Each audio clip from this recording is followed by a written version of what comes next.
Welcome back. Welcome back. Hey, it's been a minute. It's been a minute. One of us are on location.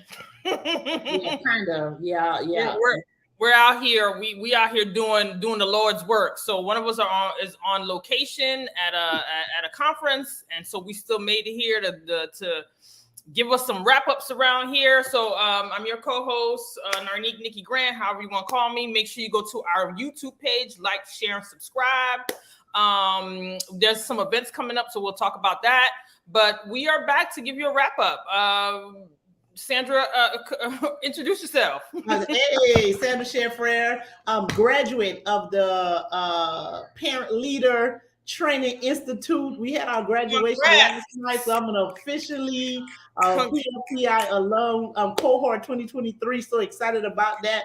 It was such an awesome moment and awesome experience yesterday. And I think some of my cohort members might be joining on. Carla says she's on here. I ain't see you yet, Carla, but say hey. But yeah, that was that's like the new title I'm gonna add now. I'm gonna be Parent Leader Sandra Sheffer, because we just wrapped that up. It's an amazing program. Check it out. City of Sunrise, Kids Central, Kids in Distress, Family Central. They're all involved in making that, put that together. It was a great experience. It was 20 weeks, probably like one of the best 20 weeks I've spent in a very, very long time. So yeah, it was a very good experience. Congrats. So y'all can check it out. It was amazing. And my mama went with me yesterday with the kids too, right?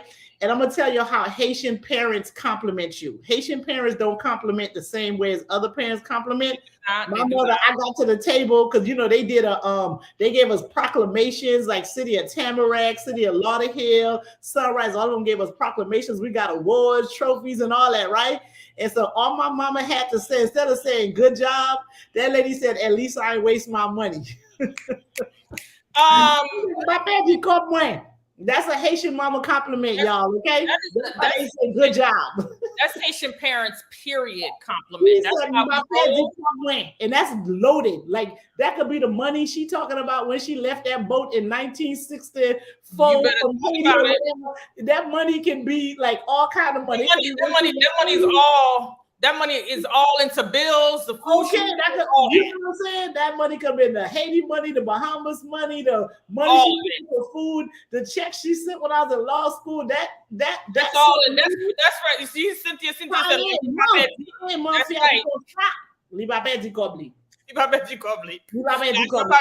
not lose her money. So the money went to good use. It was not wasted. I take it I was a good investment. Shout out to PLTI for getting my mama to drop that compliment. Shout out to your mama. Shout out to your mama. Okay. Shout out to your mama. Shout out to your mama. Congrats, sis. I'm super proud of you. I saw some videos. D's on here. Madeleine, that's like Lauderhill Proud Ambassador. Madeleine is on here. I see Carla. That's right. She's gonna help y'all with that SAF and SAT. I'm telling you. So all of you need to know to go to those SAF meetings. Carla about to get you all the way ready. Cynthia about to get you ready on all things advocacy. Broward County Public School. Madeleine, she's gonna take over Lauderhill. Y'all get ready, right? Because Lauderhill is about to know that Haitians are in that city. They're gonna be in the building, and they're gonna let their known, and they're gonna be all, they're gonna make their presence known, and that they will no longer be a community that could be ignored. Not only in Lauderhill for sure, but nowhere else will they be ignored, right? So we all here. Now, of course, we got Aretha in the building. Grandma, how you doing? Okay, so Aretha has already set her program off. Like we've all been collaborating, and I'm telling you, it was like an amazing experience. A bunch of amazing women doing great things. So if you don't know, you need to check out Parent Leader Training Institute. It was an awesome, amazing experience, and I'm telling you, I wouldn't change a thing. No regrets, absolutely no regrets about doing that. So we got all our parent leaders here showing support in the house. I'm telling you. So we're going to talk a little bit about Broward County Public Schools today, but I mean, they're going to be putting in that work. So that new superintendent, homeboy, let me tell you, you better not be coming here trying to play no games, because these sisters, these moms, these grandmas, they're going to be on your neck, bro. You better get it together. I'm telling you, they ready for you. They are ready for you. I hope. Oh, hey, Michelle is here. That's Community Stop House. Michelle Granoff is in here. She's a new board member on the ESC advisory. She's on ESC advisory now, and her husband is vice chair of ESC advisory. So I'm telling you, Broward County School Board, Broward County Public School System, y'all better be ready, because 2023-2024 school year gonna be different, because the advocates are gonna be in y'all faces holding y'all accountable. All right, Carleen B, we got Carleen Bruno in here, another one of my sisters from my IECS sisters. I'm telling you, we were doing it last night. All great projects, all great things, all things advocacy. And I'm telling you, the advocates, they got the skills, they got the resources, they know who to reach out to, who to call now. They ain't playing with y'all. So all your soil and poison soil and what they contaminated soil for 30 years, the fungus in the building. We got some people, Michelle does stuff on the facilities task force, all that nonsense. Y'all better be ready. Y'all been put on notice. Cohort 2023 graduated last night and they ready. That's what I'm talking about. Cynthia wants to know, how do we share? How do we share what, Cynthia? The show, the feed. I think you have to it's shareable. So you should just be able to go and share it on, right? Because it's shareable. Yeah, I don't know if it's shareable on my page, but it's shareable. It should be shareable. I think our page is shareable. I think that. Yeah, from Racing the Races, you gotta like the Racing the Races page. It's shareable, but I think sometimes when it's on my own page, that might be. I have to double check that. So go ahead and say something while I double check. Okay. All right. So tell what we're gonna do today. Tell what we're gonna do today. So we're again, to all the graduates, congratulations from the PLT Strong. I see Rita putting it down there. Congratulations, ladies. I am super, super proud of you, and I can't wait to see what you guys have in store to hold this district accountable. I'm excited that I have other advocates apart from myself, that I am on the diversity committee, and I'm out there too. So I can't wait to just collaborate with everybody as well to make sure that she's saying she on the diversity committee. She's the chair of the diversity committee, y'all. So it's a collaborative effort.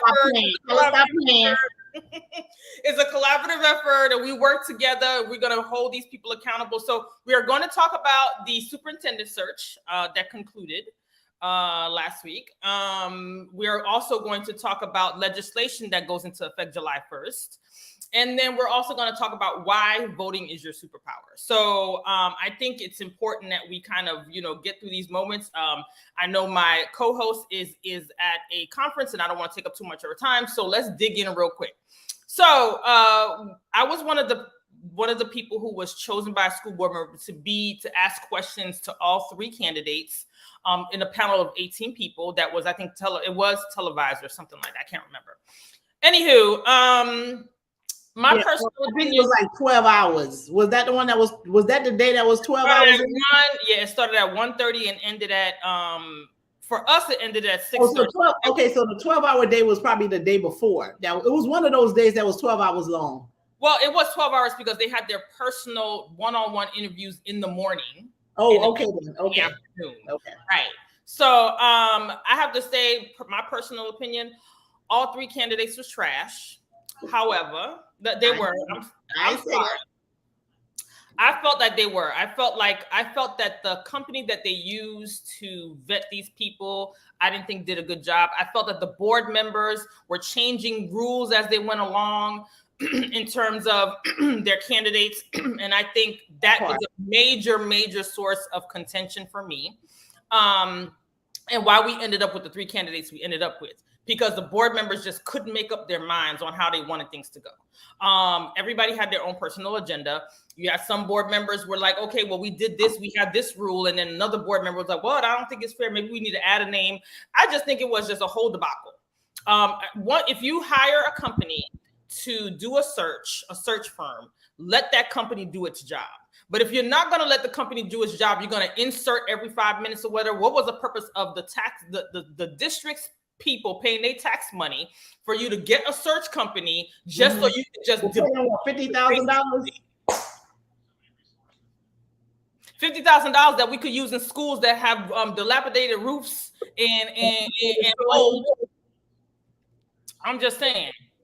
I don't get it. But anyhow, they messed up the board members. The board members decided to change the rules, and because of the changing the rules, they low-key slick changed those rules. Because I know I heard that man say y'all were gonna write it down first and then announce. Then all of a sudden, a certain board member was like, "Oh yeah, we're gonna just say it out loud." And you could tell. I think at least 2 of those people made those votes under pressure. Like at least 2, if not 3, that made that vote under pressure. Under pressure. I don't think because no one expected him to get it in the first round. Maybe he would have like the second round, but when they started saying the votes out loud, other folks was just like, "Oh, okay, this is what we doing," and then folks ended up voting for him. So it's horrific. To be honest with you, you had two candidates who didn't have enough information about the district to answer questions properly, in my opinion. And what I mean by that is if you're coming for a job, and Sandra, you can tell me, you could correct me if I'm wrong. If you're going for a high CEO position, isn't it your business to do your homework on the company? Because they're going to be asking you questions on how they're going to give you scenarios of what's going on in the company. And they're going to ask you, how would you deal with that issue? So there's but all right, so that's true. You are supposed to be able to prepare for certain interviews, but also there is some information that you're not going to be able to have, right? Because you don't have that title yet. They can't just go give it to everybody just because they're trying to find that job. So there's some information that you're probably really not going to have access to.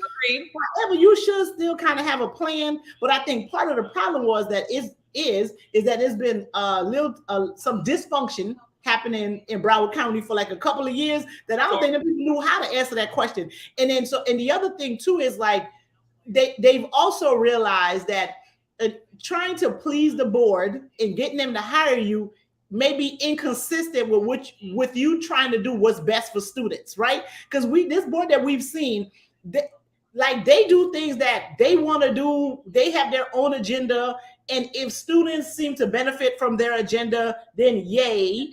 But if they don't, then that's not going to stop them from doing what it is that they want to do, right? Because the way they fast tracked this superintendent search didn't make no sense, right?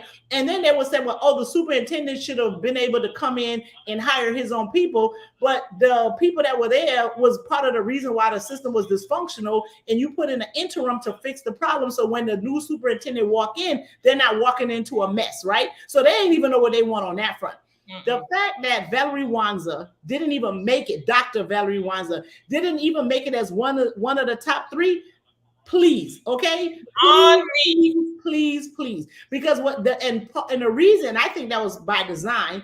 It was why, because they know if she made it to the top 3, there's no way you couldn't have hired her. Because there's no way. Nobody would have been able to do better than her at the interview. So I think that was also by design that she didn't even make it to the top 3. I say all that to say this. Those guys could only answer the questions the best they could because oftentimes what the board wants is inconsistent with what's best for students at the end of the day. So the questions that I'm talking about are questions that are in your face that the district has been dealing with and that they should have already known about, right? The questions about the legislation that just were like the parents' rights or whatever and stuff like that. Some of them had no idea what we were talking about. The only person who understood it was probably the one who is now because he's in the state.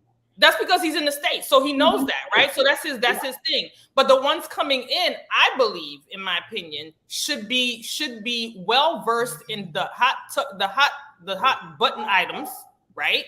And then they should also be well versed in some of the issues that are plaguing the district that is out there, that's been out there. The fact that they couldn't hone in on those questions and they knew those questions were coming up, it was like, you know what you coming to, you know what kind of job you're coming for? Cynthia agreed with you, but she said they should have been able to answer education related questions. She's like, I ain't giving them no pass. I wasn't giving them no pass. I mean, no pass. There was a part where we asked them where they were asking questions, and when it was my turn, I said, "Listen, hey Arlene, My thing was, listen, I would be remiss if I didn't say, if you're coming for a position, you should have foundational information that you're able to answer. The fact that you said you got to go do some research and then you'll get back to the person, sir, this is an interview. This was the day. What person you getting back to? This was the day that you had to have. But I completely agree with you, Sandra. I believe that the school board members, the board, is what created this dysfunction.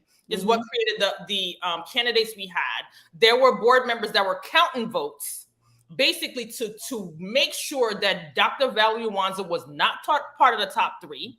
That was by design. I don't care what nobody says. That was done deliberately. That was done deliberately and intentionally. Because I'm telling you, if she was part of the top 3, it was a wrap. Period. It was over. It was over. She was. It was a wrap. Yeah. It was a wrap. And I just don't have the patience for the foolery. Like, everybody wants to be like hush, hush, and quiet. No. These are kids. We're talking about children. When we're talking about kids, you cannot be hush, hush. You can't be, show diplomacy. You can't be like, we got to be politically correct. I ain't got time for all of that. Them babies are suffering. What are we going to do about the kids? What are we doing? So now we bring in someone who, by the way, went for the superintendent position twice in West Palm Beach, and they denied him twice. Ain't nobody asked that question. Ain't nobody because he was part of. I think if you look at his resume, it was 28 years that he's been part of that school system, and he couldn't get the job, bro. Like, why? Why you here in Broward then if you couldn't even get the job twice? And he's been in it. He's with that 28 years. Listen. I'm just saying. If you've been in the system for 28 years and you applied twice and they denied you twice, get the top job. Why? And then so why would we take? So why are we giving him the top job? Why would we give him the top job? Because the board, like the Broward County, likes dysfunction, and that's why they have their own agenda. They have their own agenda, and they don't necessarily care about what's. So if we're here next summer having the same conversation about, you think we're gonna be here next summer having the same conversation? You think we're gonna be here next summer talking about the dysfunction of the school board, but that'll be an election year too. So them people's job gonna be up. I'm telling you, so that's an election year. Because I think about what 4 of them is up. There's 3 up in 2024. There's 3 up in 2024. Oh, 3 of them. Yep. But remember, they have term limits. Before they didn't have term limits. Right. So Nora Rupert is the only one that's at risk because they have 3 terms and she's done. She can't run anymore. She's finished. Yeah, she can't run anymore. But everybody else may be on their 2nd term at most. Well, only one I know. 2, 3 are taking. No, only one has taken a term that's end in 2024 that just took over for that. I think that's. Holness is up. Holness is up. Yeah. Mm-hmm. Yep. So I'm just saying, y'all. Your voting this segues into voting. Your vote matters. Like, let's hope we don't be dealing with this next summer. Carla, I don't know, sis. I don't know if we're gonna be in the same, but we're gonna be in the situation that ain't pretty. Yeah. Mm-hmm. I don't see it. I don't see it. I don't know. I don't see how nobody's gonna work next week. They want him to start July 1st or something like that, right after July 3rd, 5th, whatever it is. They trying to get started right then and there. The man that was he's gonna go in there and try to fire people just because he can. But maybe if he sticks to his 90 days, he's gonna wait till 3 months to fire people, which ain't gonna make no sense because by that time the school year has started. And do you want to be? The people that they put in 30 days trying to learn this, 30 days trying to learn that, then the next 30 days trying to do that. Well, they put the people that they put in. Remember, they were giving them a hard time, and they didn't want to vote for the people for the org chart. But the people that are put in, they are covered for that year of their job. So yeah. I know he can't fire them.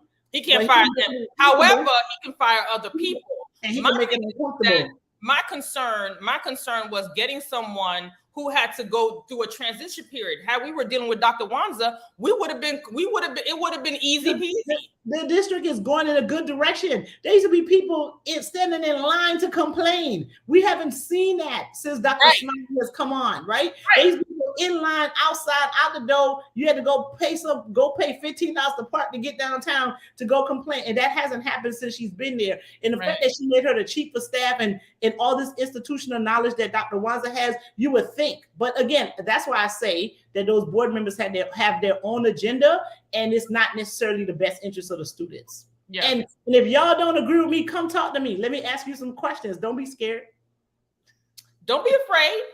We can have conversations. Listen, we can have conversations and push back. It's all right. It is what it is. But I'm gonna be honest, the candidates were trash. The one that they picked he was the only one that was able to answer the questions best. That's because he's right next door, so he understands what the situation is. But was he the best person for the job? No, not in my opinion. No, he was not. He was absolutely not. I feel like he was the person that was telling you everything you wanted to hear. So she's saying there's mixed reviews on Wanza. Even if there's mixed reviews on Dr. Wanza, one thing you're not going to hear is that she don't know what she's doing. Like, I don't care what you say. The reviews have to be about personality or whether they like her or not and all that kind of stuff. That will be what the mixed reviews will be about. But in terms of her ability to lead, know about the school district and all that, that ain't. She know that district inside and out. And let me tell you something. They might not like her, but that ain't the complaint. Listen, we may agree to disagree. She may have some character flaws, but one thing she don't know about, I don't know. We don't know her character enough to talk about. That was board member used that word. A board member used that word. So let me just say, board members use character flaw. That was their words, not mine. So I'm saying whether she has one or she don't. My thing is, she know that district inside and out, and there would not have been a transition period. We would be still flowing into the school year, ready to go. That's all I'm saying. Okay, so they're saying, so I think that's the department that they completely dismantled, right? Under, I think they got rid of that whole department under Dr. Cartwright's administration. Correct. Is that the one? Yeah, so I guess there were some issues with that. But so that's listen, we get it. We get that you made, there's some things that listen, and everybody has their faults. We're all learning we get it. And I completely understand those who feel that she's not right for the job. Listen, you guys are entitled to your opinion, and you have valid reasons why, and that is fine. I'm just saying, with a district this fractured, with a district that has had nothing but issues since 2018, and we still haven't gotten ourselves back into a space, I'm just saying.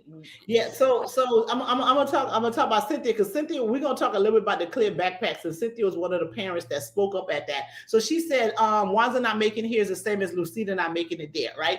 Mm-hmm. There might be a little bit of a comparison to that in terms, just to the extent that they both didn't get their job, right? And like there are oftentimes where people, so this show is called Race and the Racist, so we do talk about race on this show. We do. So the fact that to me, part of the reason why, and I'm gonna say this, if you watch the way they spoke of her, about her, there was a lot of disrespect that was happening, right? Agreed. And figure out what that disrespect was about. For me, as a Black woman that's been in situations where I know I've had the skill set for a position, but because of the people who are interviewing me got a problem with the fact that I'm Black and I'm a woman, there was a certain level of disrespect that came with the fact that all y'all had to say is y'all ain't want me to get the job and we'd have been all right. You know what I'm saying? Like, I'm gonna keep it moving, right? But don't pretend that you want me to be here, that when I get here, you're doing the disrespect. Just like when Ketanji Jackson Brown was going to be the Chief Justice of the Supreme Court, the way those men were talking to her, that was purely disrespect for the fact that she was a Black woman, right? Exactly. So again, I talked about this on the show like about a month ago. We talked about implicit bias, and it's a whole bunch of implicit bias that was happening. Half of them people probably don't even know or realize like what they're, that they got a problem with the fact that she's a woman, and that they got a problem with the fact that she's a Black woman. They could call it whatever they want, personality, they don't like her, she did this. They could make 1,000 excuses for it, but subconsciously, that's a problem. So that bad word that no one wants to hear about is when they talk about critical race theory. That's one of the things that critical race theory talks about, is the intersectionality between race and gender, right? So they'll be like, well, we got black people on the board. They got black people in high positions. So we don't got problems with black people. And they can say, oh, we got women on the board and we got women doing this and we got women in high positions. So we don't have no problem with women. So then, but now when you're talking about a black woman, that's a whole different conversation. So that's where I will say the situation with Lasita not getting his position and Wanza not getting her position is that there was some definite racial and gender bias going on in that, and I stand on that because of the way she was treated and just the whole process with the entire process of like extending it for a guy who didn't even apply for the job one, right? Yeah. Just the whole process. So that's my point on that. So that's where I say exactly. Lakata and I think that was a great explanation in terms of the differences. However, I have to say that I guess one of my pet peeves, and I spoke about it prior to that, is that if you had no intentions of hiring somebody within, you should not have extended it to internal candidates. You should have just extended it to external candidates. That way, you don't make her feel like, okay, well, I have a shot when she really didn't. Forget her feelings. So we can't. People grown, forget their feelings, but the feelings of the public, the parents, the stakeholders. Now that was a whole experience that because people didn't go to work that day, they took time off. They sat in that meetings for 4, 5, 6, 7 hours to go talk and support her. To talk in support of her when y'all had no intentions of having her there. So no respect for them. Don't play with taking time off work for that. Yeah, don't do that. Don't play with people, and that's the other thing that the constituents in the community of Broward County need to be. We have to hold they work for us because we elected them into office. How dare they set up something for you to come and waste? You wasted your time you can't get back, right? All just a setup. And it's the same thing when they had the meeting for the backpacks. The town hall meeting. That meeting felt like a setup. You have all these facts all over the walls. You got people coming in, and you give this little presentation or whatever. We didn't come here for all of that. They went from 1 minute to 30 seconds. What kind of foolery is that? Yes, and that is indicative of Broward County Public Schools. They always, and you know what you all should be offended at? You should be offended that they think you're stupid. That's what you feel. That is the most offensive feeling when you come into a place and you come and you're like, oh, so y'all think I'm dumb. Oh, so you think I'm stupid. And that is the most offensive thing. The fact that they keep consistently, that this district is consistently inconsistent. And I don't know how kids do not thrive. Children do not thrive in an environment that is consistently inconsistent. Yep. They just don't. Cynthia said that town hall was fraudulent and disrespectful. Yes, it was. And let me tell you, so I hear things differently because I tell people I'm a lawyer, so I hear things differently. And then the guy who was calling out the numbers, he sounded like a talk show host to me. The disrespect started with there to me, right? I'm like, so y'all think this a game show, right? Like he literally was I'm calling 31 to 44. Come on up, I hope I didn't skip 30. Like, dude, like this what we really doing? Like y'all literally got a dude that has this thing sounding like it's a game show. Like what is? I don't understand. They so tone deaf. And then Nora Rupert. They tell her parents nobody can bring no bag. She goes in there with a bag and mad that she got a bag talking about she on medication. Well, you think you was the only person in that room that's on damn medication or gotta eat, lady? Are you kidding me? It was a bunch of special need moms and dads in that room, all kind of older people that were in that room. They on medication too. You know what I'm saying? Why you want some special treatment? So the whole thing was just like, I can't. I thought that was a whole setup. I felt like it was a whole setup. I was like, why are we doing this? Why do we have people coming in here? And why are you giving people 30 seconds? How dare you? They already had to figure out a minute. And then you let them walk in that room and then you're like 30 seconds. But y'all have 12-hour meetings talking about nothing. But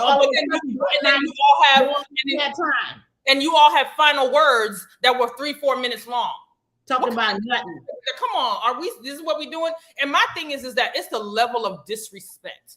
Because you are serving a community. These people have their children. This is a business. When you look at it as a business, your clients are the kids. Yep. Okay. Your clients are the parents, and you're gonna tell your clients, "Oh no, Well, so they feel like they can mistreat their clients because as a parent, if you don't send your kid to school, they can come arrest you, right? And say the kid is truant and all kind of stuff, right? So why they gotta be nice if they got something in their trick bag that makes you have to use their service? But that's actually changing, right, with the school choice stuff, because people are going to start taking their kids out of public schools and putting them in the charters and private and all that kind of stuff. So maybe they're gonna act better because people don't have to use them anymore. You don't care, and when you don't care, people start pulling their kids out. You have people who are diehard public school fans who are making this decision, saying, you know what, I'm about to pull my kids up and move over. What you call it? Did you hear Fogan Holy's foolish response? Yeah, what did he say? I was about to ask him. What did he say? What he said, Carla, break it down to us. But anyway. I just want to say that based on my I remember what he said, Carla, when he was on the board. He basically said, oh, you have these people running you scared. Yes, he did, sis. So he came on the board the next day. He sure enough did. I just remember, Carla, that we the kids in the board is the parent. He basically that's what he said. He sure did. So he basically said, we all agreed that we were going to do this backpack and thing or whatever, and now you let a few people. That's how he said it. That was not a few. That was a many. He called everybody children. Number two, he said, oh, it was like 100 people there, and you're going to let a few talk for the many? Sir. That's what happens. That's America. That's America. We got 100 senators that speak for 352 million people. Okay, we got 535 members of Congress that speaks for 352 million people. Okay. So my thing is, so when he said that, I said, how offensive and disrespectful are you? How can you say a group of people? So basically, the group of people, the 100 people that came out of their way. 100. It was because it was 140 some of them that said something. Okay, all right, but so let's say 200. The 200 people that came or whatever. You basically saying we're gonna ignore them because they just a small group of people. Are you kidding me? They're a representative of Broward County, sir. It's so crazy because, dude, it's 9 of y'all on the board that's representing the entire. Y'all supposed to be speaking for everybody that got everybody. So basically, their 9 opinions. Their 9 opinions matters and ours don't. That's what you're saying? That's how America works. Sir. So that is not okay. I hope he sees this show and he comes back and he apologizes, because what you're not going to do is sit there and call people, grown people who came out of their way to show advocacy for their children, and call them children. How dare you? This is the disrespect for me. It's the disrespect for me, and the constant dismissing of advisory boards. You actually absolutely right, Cynthia. Constantly doing that. It doesn't. It's asinine. Hopefully, this Licata guy comes in and he reads the room, as Sandra would say, and gets a clue. That's all. I ain't no dream killer. I'm gonna keep hope alive. I don't know what other little slogan I could go say in order for this to work. Because at this point, man, as parents, we're gonna have to just figure out how to make sure our kids be ready and prepared for the real world. Because these folks here, like, I don't know. I don't know. I ain't trying to be pessimistic or nothing like that. However, I am very realistic in my thoughts, in my thinking. And we all are. So July 1st is around the corner. Oh, so Fogan Holly wasn't voted in. He took over Rod Velez. He got Rod Velez's seat. If that's your question, Carla, he was appointed by the governor because Rod Velez, even though he won his election, he wasn't eligible to run at the time that he did. He ran for office, so then he'll be eligible because he sorted out whatever the confusion was. But at the time, he was ineligible. But that should have been addressed sooner. But I guess people thought they didn't realize he had a chance of winning. So I think that's why they kind of let it go that far. And listen, he had a campaign manager, and that you had one job. Anyway, we're gonna move on. Those are hot button issues. When you have a campaign manager, that's your one job. That's your job. That's what you're supposed to do. But anyway, I digress. Well, them campaign managers get paid whether you win or lose. So You gotta have one that care about you, because at the end of the day, on a real, they get paid whether you win or lose. Okay, so if you got to get one that care about you. They tell you, like, listen, let's not take these people money. Let's not waste your time. Let's not get you embarrass you in public. You're not eligible, right? You got to get one of them to tell you that. The rest of them be like, what's the percentage? 10, 20, whatever percent of the money that's raised they get plus whatever. So, child, please. Whatever. Aretha had a great question. She says, how are advocates going to preserve public education and its civil rights impact? Listen, what you've been doing, Aretha, what you've been doing, Carla, what you've been doing, Cynthia, what you've been doing, I don't know who that is that just jumped in. What you've been doing, where is she? Michelle. All the things we've been doing on advisory committees, all those things we do outside of the advisory committees, how we galvanize people together, that is how we're going to continue to preserve public education. We may be in the minority, but I guarantee you, the more we advocate and the more people we bring in, the more they listen to us. Because I'm telling that town hall, as small as it may have been to you, Mr. Fogan Holy, made a difference. Okay. Yeah. Let me tell you. So one of the other way I would answer that question is, like, we have another one of our parent leaders, Kavia Welch, who developed this program that's called Blowing Steam, and she's going to be teaching students about STEM. She actually has an event that's happening June the 24th, which is Saturday. It's going to be at some center in Lauderhill. So if one of y'all parent leaders know where Kavia's event is, go ahead and post it. So she's doing some outside community events. So those are the type of things that I think we're going to have to do in order to get our children ready. We're going to have to supplement their education. We're going to have to find outside programming that's going to cater to civil rights issues, historical issues, and prepare them for school. And so that's what we're going to have to do. We got to stop relying on government for everything, even though we're supposed to, and those are things that they are supposed to do for us. But we're starting to see more and more that government cares less and less. So we're going to have to start doing things as parents, as community. That whole idea of, like, it takes a village.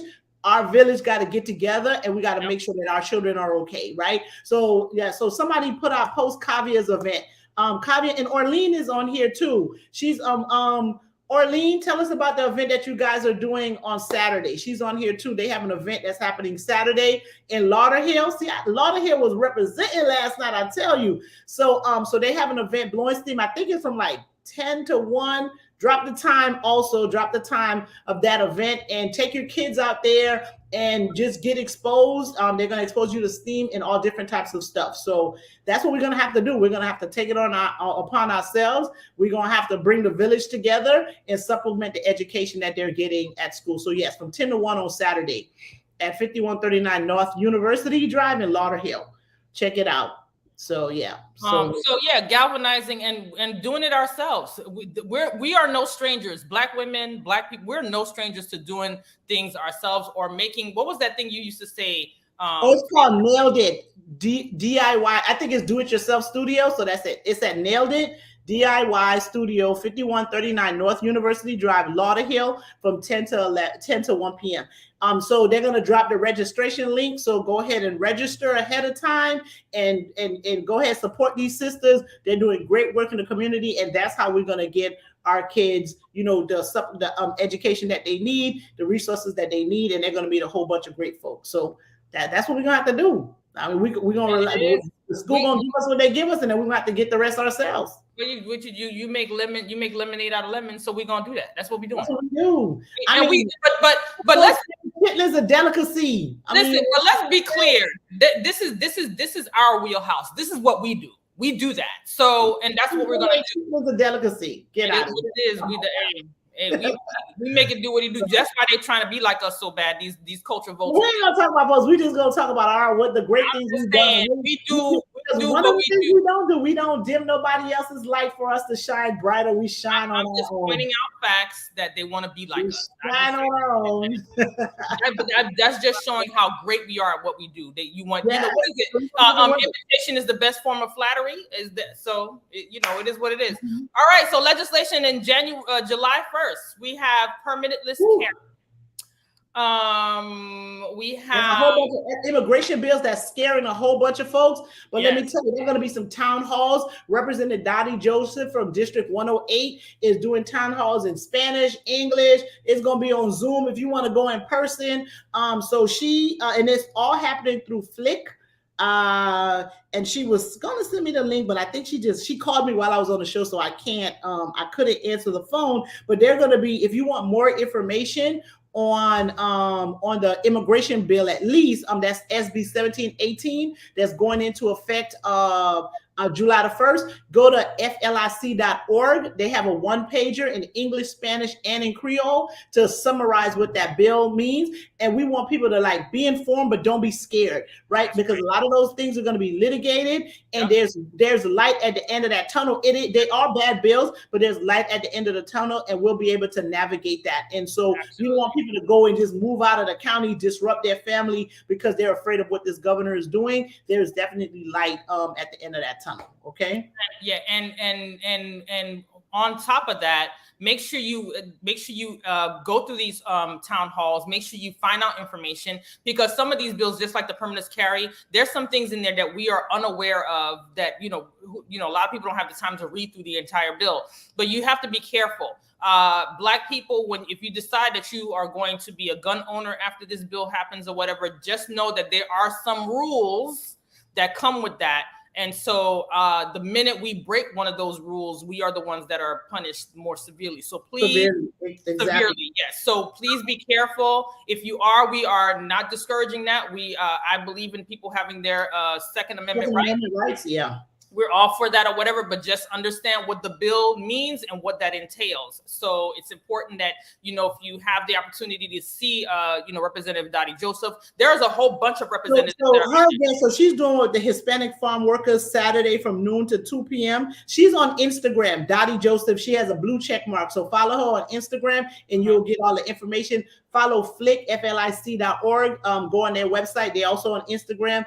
Follow them and you'll get the information. They're doing, like I said, Hispanic farm workers from noon to 2 o'clock on Saturday. The business community, because there's a part of it about e-verify, meaning that they got to check and make sure your social security number and all of this stuff is part of the system. And if it's not, then you can lose your job and all kind of crazy stuff. Mind you, e-verify is very unreliable. It is absolutely unreliable. And this is the one that the governor decided to have businesses that have 25 or more employees use. That's by design. A person's status, but that is by design. That is by design. I'm just saying. So the business community one is on Monday night from 6 to 7:30. Because the reason why the business community one is important is because what the governor, he's so short-sighted. He doesn't understand the impact that is going to have on agriculture, all these farm workers, and construction. He needs to look to see who's outside in the sun on top of those roofs. Did you see the mass exodus? This dude. The people left. They left. Didn't you see the mass exodus? The people gone. They're gone, girl. They're gone. So those farmers and those roofers and those people who got their business, they're like, okay, bruh, I know we don't like the brown people, but they're the ones that's doing this work for us. So, and then if the other folks start doing it, they're going to want benefits, retirement, pension, all kind of stuff, and it's going to cost us too much money. So the business community is having a meeting Monday from 6 to 7:30. And then there's a Haitian community town hall that's going to be on the 28th. Don't ask me what day of the week that is. That sounds like next Wednesday or something. At 6:30, they're going to have that. And then there's going to be a general town hall on 6/29 at 7:30. So go to Dottie Joseph. That's DOTIE JOSEPH. She's on Instagram, and I think she's Representative Dottie Joseph on Facebook. And she'll have I think they're going to have the links available, and I will have it, and we'll post it as soon as we get them. And of course, for all my PLTI folks, we're going to keep that cohort 2023 WhatsApp group going, and I will post it there for you guys to send out to other folks. So we ain't gonna keep y'all too much longer. I appreciate you. We have one event that's coming up on Thursday. We have the woke event with they're doing like a travel woke. I think they're traveling all over Florida. That's happening on Thursday at the African American Library from 1 to 4. If you are available to be there, there will be free food. There will be people they to got sign food up. trucks, they got music, they're gonna have the hoop bus, all types of things over All there. types of things. So I'll be there. Meet me there between 1 and 4. We're gonna go over there and represent Race in the Races.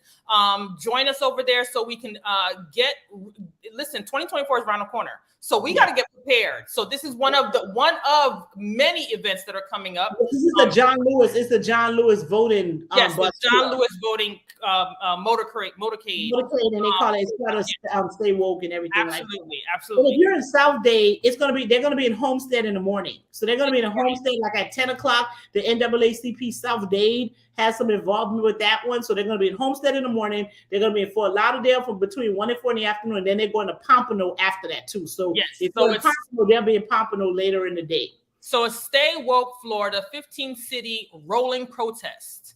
And Vicky, we have it posted on our page. It's on. Yeah, we have it posted on our page. Yes. So this will be the 20. What is this?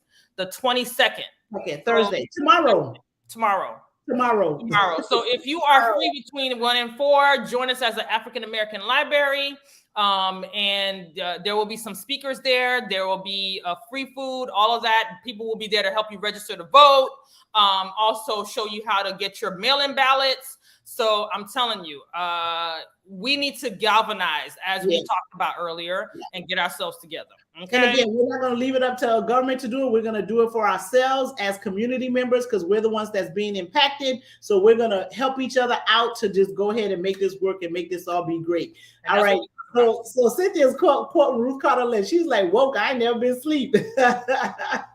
Which is facts, which is absolute facts. Absolute facts. I think we all never been asleep. We put in the link to register for the event at Nailed It DIY on Saturday, the 24th, from 10 to 1 o'clock. Register your kids for that event. It's going to be amazing. That is how we're going to start empowering the youth. And at our event, at the graduation last night, Judge Jackie, I shouldn't say her first name, but she spoke to us. And one of the things she said, she was talking about how they said, it might have been her, or I might be quoting somebody else. They were talking about how they said they believe children are the future. And that person said, I think it was her, she said, no, I know that children are the future, right? And so since Jackie Powell, that's what I get for knowing these people. Judge Powell. That's what I get for knowing people outside of their jobs.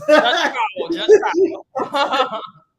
Powell. So, because she swore my friend's son in. So, you know, I'm outside of working and you just be messing up. All right. I digress. So, so not only that we believe children are the future, we know that they're the future. So we got to put in this work as a community in order to get them better and better situate ourselves for the future. Absolutely. So, so we will see you all next week. Remember the event. Thank you so much for coming and hanging with us. That's Kiva. Agape tutoring is Kiva. That's Kiva. Okay.